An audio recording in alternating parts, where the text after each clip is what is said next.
This is me going through the bargaining stage of the 5 steps of grief, okay? Don't judge me too hard for this.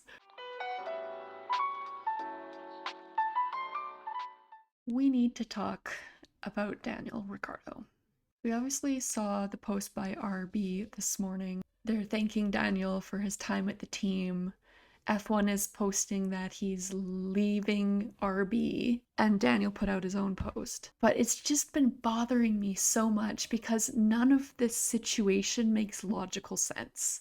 It's just not lining up with some of the rumors that have been out there. And I'm trying to make sense of this whole situation. Back around the summer break, there were rumors going around that Checo was going to be dropped for Daniel because Daniel was performing quite well before the summer break. And so how do you go from potentially making that decision to 4 weeks later dropping Daniel entirely? Liam Lawson could have gone where he wanted to go after he did that stint in 2023. And so in order for Red Bull to keep him on, they said they would put him in for 5 races in 2024. And so this is them going through with that commitment. And they knew that at this point in the year, they were going to have to put Liam in for some races. And so I think at the summer break, that's where that whole situation was coming up, where they were going to put Daniel in for Checo at Red Bull. But then no one really knows what happened, but there was some sort of closed door meeting, and Checo either brought more money to the table or there was fear from Liberty Media about the ticket sales for Mexican GP, and all of a sudden that decision was changed and they decided not to do that. But then they're still left in the situation where we still have to put Liam in for 5 races this year. And so we're going to have to drop Daniel. And so I think coming back from spring break, maybe that's part of the reason why Daniel just hasn't been performing as well, is because, maybe he knew about this contract situation, maybe he didn't. Maybe he knew he was going to go into the Red Bull, and when that was pulled away from him, why would he feel motivated to perform in RB anymore? And so maybe that's why he hasn't performed that well since the summer break, because how do you go from putting him into the Red Bull to dropping him in a month? It just doesn't make any logical sense. But then there's this whole side of it too, where Daniel has been very confident that he would be driving next year. There's been a few interviews where he said that he thinks he'll be driving in 2025. But then why does he have confidence about that when he was going through this but wasn't sure about whether he'd be racing the rest of the year? There were a lot of interviews where they were asking him that, and he'd said, I'm confident I'll be racing in 2025. And it also just brings up, why didn't they defend him at all through all these rumors? Why are they saying, they put out that they're going to review their driver situation? But it's I guess the reason why they didn't announce this before Singapore was that they have contractual obligations, but it's what on earth could those possibly be, unless it's they can't say anything about Checo? Maybe they're needing to spend all of this extra time trying to get out of Checo's contract for next year or even this year. It's not lining up. So then my other thought is too, I think I can understand why they want to put Lawson in, because they want to be able to compare all 3 drivers in the same car. They know what Yuki's got, and then they've had this about a year's worth of data on Daniel, but then they also want to put Liam in there to see how he compares to both of them. And I think if Liam does incredibly well here and just knocks it out of the park, then I think they might think of putting Liam in to the main Red Bull seat for 2025. But if Liam falls apart and can't do very well in these last 6 races, then it's okay, maybe they'll go back to Daniel. That's the only reason I'm thinking about this, is that I think Red Bull have made the decision to drop Checo. And so they're trying to find who should take Checo's spot. And even though they've already signed him to a 2-year contract, and they've supported Checo by saying, oh, he was right all along, the car's gotten worse. So I don't know if they're just doing like saying that to support Checo so that people kind of get distracted from the fact that he might get dropped. But yeah, it's just what happened this weekend just does not make any logical sense. Like, I know that Red Bull is terrible to their drivers. They've always been terrible to their drivers. But Christian Horner absolutely loves Daniel, and I just don't see him treating him this way. Like, it just doesn't make any logical sense. None of this makes any sense.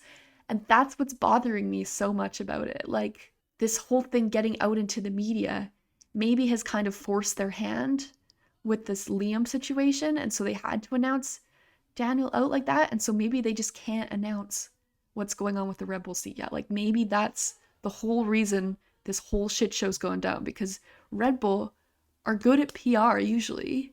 Like, they have their whole like Red Bull content creation stuff happening, and like they had to have known that this was just gonna, like, everyone loved Daniel and this was just gonna stir up a whole shitstorm with them not saying anything about any of this. And so it's like the only thing that makes sense is that they're gonna endure this shitstorm just so that they can announce later that Daniel's getting the Red Bull seat. But like it just doesn't make any sense. And like Daniel hasn't been performing that well, but maybe they're like, they've kind of like seen all they've needed to see with him and the RB. And so there isn't much more point to Daniel continuing the season when they already know what kind of driver he is. They already got a lot of data this season on how he's doing in that car. And so they need to put Liam in there just to see how Liam compares to this. And like, maybe just all 4 of them are just the same kind of mid standard. like that's the only thing that makes sense to me. And why Red Bull haven't been transparent. Like, they haven't even really put out a post about Daniel. They put out one thanking him, but it's almost probably like a cover-up for this whole thing. This just doesn't make any sense.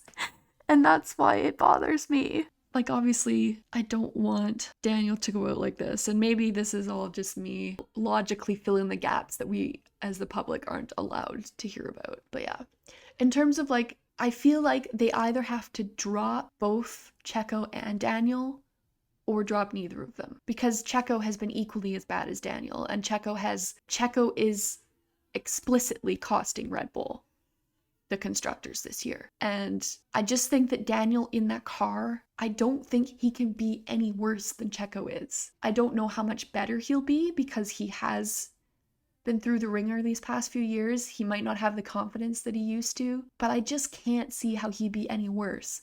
And then there's also the whole thing around Checo basically leading the Deconstructors Championship this year because he's crashed so many times. And so maybe part of the thinking there is like, after Baku and that crash that they had, they're like, why do we still have this guy in the car? He's costing us so much money that we need to develop the car. And so we need someone who's more reliable and a better wheel-to-wheel racer who can make sure that we don't have huge like dollar amount crash damages. And Daniel isn't perfect. Like, he's definitely had his moments, like in Japan this year. But on average, Daniel is very, very good at wheel-to-wheel racing and very rarely gets into crashes except on a lap 1 incident. Like, I can't even remember the last time he was in an incident that was his fault that wasn't a lap 1 incident. Like, I honestly, someone in the comments let me know if you can think of the last time that's happened, because I cannot think of one. And so I think that is something that Red Bull needs, is someone reliable who isn't going to crash. And I don't think they want to put like Yuki in that seat. I mean, Yuki doesn't really crash a ton either, at least anymore, but I think they just don't trust Yuki and his like mentality. Liam, they obviously don't know 100%, which is why they're putting him in the car now, is because they want to see what he's like. And so this is the only thing that makes sense to me. And I know it could be like just me trying to cope with the situation, but just none of this decision making makes any sense unless that's something that's going on behind the scenes. The contract negotiations with Checo to try and get him out of this contract. The fact that they tried to drop him at the summer break, but something happened and they didn't. the fact that they've given Daniel this unceremonious like boot out of RB, it just doesn't make any sense. It doesn't make any sense. It does not make any sense. Yeah. I don't know. That's just my thought process. And then I think they would want to put Daniel in for 2025 and like say, okay, this is Daniel's last year. He gets this 1 year to drive for the team that he used to drive for, be back in a race winning car for 2025 when Red Bull can go at it again for the constructors. They've seen McLaren's driver lineup, they've seen Ferrari's new driver lineup, and they're like, we need someone stronger in that second seat because Checo just isn't cutting it. His driving style can't cope with how Max likes to set up the car, and we saw in the past that Daniel likes a car set up the same way that Max does. And even though Daniel might not be at the peak of his powers, Red Bull might think that's actually kind of a good thing, so they can still have this 1-2 driver setup where they can get Daniel in there to support Max, but still be able to win races if he needs to. I think Daniel at this point has accepted that he probably won't win a driver's championship, but they just need someone in there who's closer to Max in terms of car setup, in terms of driving style, in terms of, I mean, you can't really say whether Checo or Daniel are more talented, but I don't know, just like this whole thing, it just doesn't make sense. It doesn't make logical sense, and it just bothers me so much.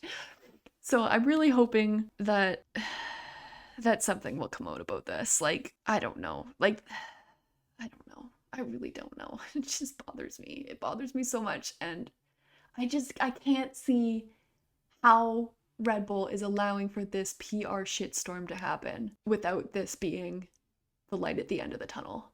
Like, it doesn't make any sense to me. So yeah, let me know in the comments down below if you think I'm being completely delusional or if this is making any sense to you. I might have to like cut this a bunch. I'm sure I said the same thing 5 times, but I needed to make this real quick and like talk about what I think is going on here because it just does not make any sense. Yeah. Okay. That's it for this one. Like and subscribe if you enjoyed this rant, if you enjoyed me being delulu about my favorite driver, if you, like me, have spent the last like 3 days crying. Yeah, it doesn't make any sense. It does not make any sense.